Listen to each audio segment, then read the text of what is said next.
एक सभ्य समाज में कुछ घटनाएं ऐसी हो जाती है जो हमें विचलित कर देती है, अंदर से झकझोर कर देती है। रिश्तों को तार तार करने वाली ऐसी खबरें हम आए दिन पढ़ते हैं सोशल मीडिया पर, न्यूज़पेपर, टेलीविज़न पर और तरह तरह जगह पर वायरल होती घटनाएं पढ़ कर के हम भी आहत हो जाते हैं कि अपनों के साथ कोई धोखा ऐसा कैसे कर जाता है। कोई किसी अपने को एक मौत के घाट कैसे उतार सकता है।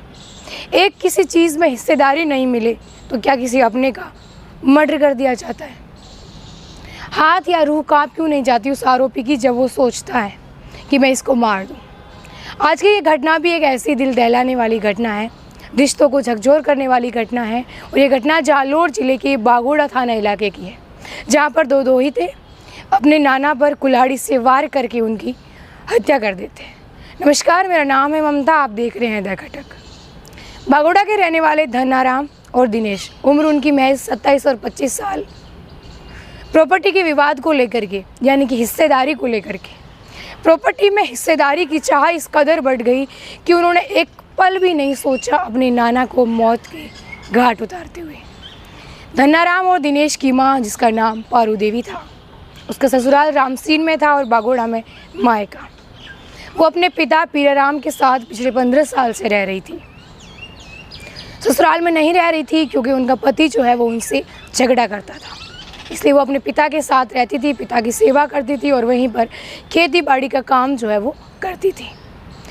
माँ की हिस्सेदारी में आई ज़मीन को नाना जी ने बेच दिया 50 लाख में। उसमें हिस्सेदारी मांग रहे थे पारू देवी के बेटे दिनेश और धनाराम। अपने नाना जी के गांव गए और उनसे बोले, हिस्सेदारी की बात कही, उन पैसों में हिस्सेदारी की बात कही जो उनकी माँ की ज़मीन को बेचने के बाद उनके नाना जी को मिले थे। पैसे नहीं देने पर या कहे कि प्रॉपर्टी में हिस्सा नहीं देने पर कुल्हाड़ी से नाना जी के जो पैर हैं उन पर उन्होंने वार किया।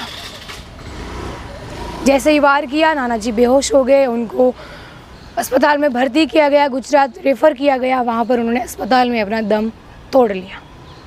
इसके बाद उनके शव को वापस बागोड़ा लाया गया। पीराराम के पोता, जिसका नाम सुरेश कुमार है, उन्होंने बागोड़ा थाने में देर रात को रिपोर्ट दर्ज करवाई धनाराम और दिनेश के खिलाफ कि उन्होंने कैसे उनके दादाजी की हत्या कर दी कुल्हाड़ी से वार करके। इसके बाद जब से ये घटना हुई है, आरोपी दोनों जो कि मजदूरी का काम करते हैं, इस घटना के बाद से ही वो लगातार फरार है। सुरेश कुमार ने रिपोर्ट दर्ज करवाई, अपने दादाजी की हत्या की।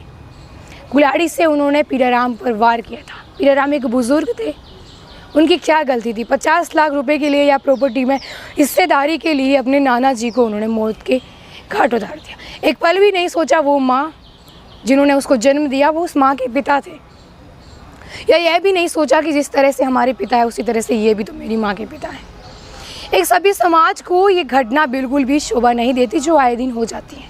न जाने कैसे ये लोग साहस कर लेते हैं ऐसी घटनाओं को करने का। धन्यवाद।